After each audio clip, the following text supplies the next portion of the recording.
There are micro boundaries that you set as a parent that will make a huge difference in how calm, how steady, and relaxed that you will feel. Boundaries that have been tried, boundaries that have been tested, and actually proven to protect your peace without the guilt. And in today's video, I will be sharing 4 reasons why you should start setting them. Let's go.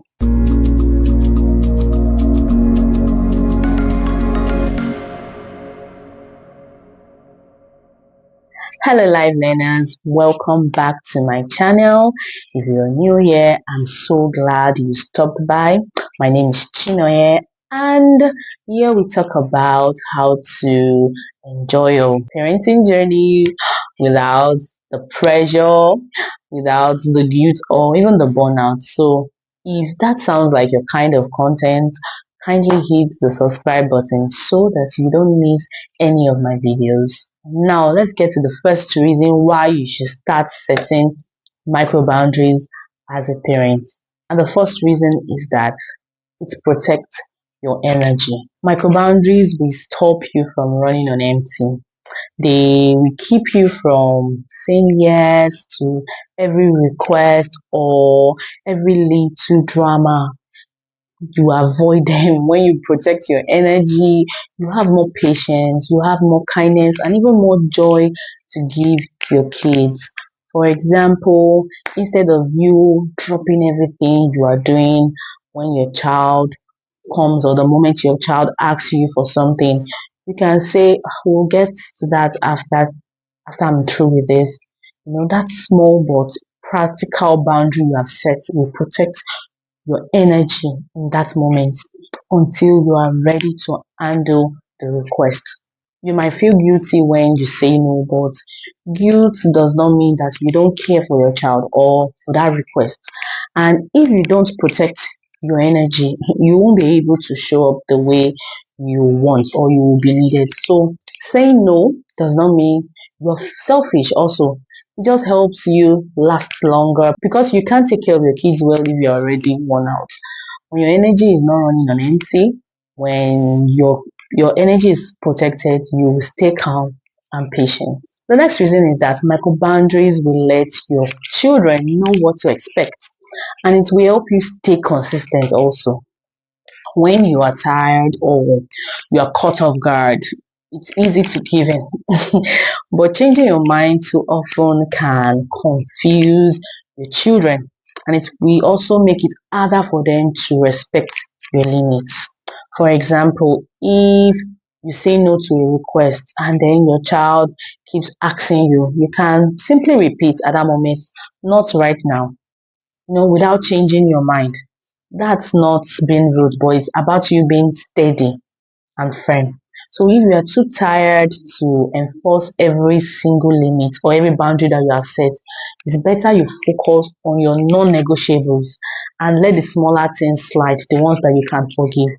But in the long run, it will cause more stress because you are always reacting instead of deciding. Consistency will make your boundaries clear and easier for everyone to follow. The third reason is that micro boundaries reduce stress a lot.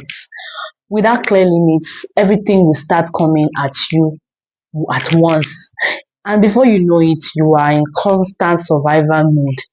But boundaries will help you create breathing space so that you can respond calmly instead of snapping under pressure.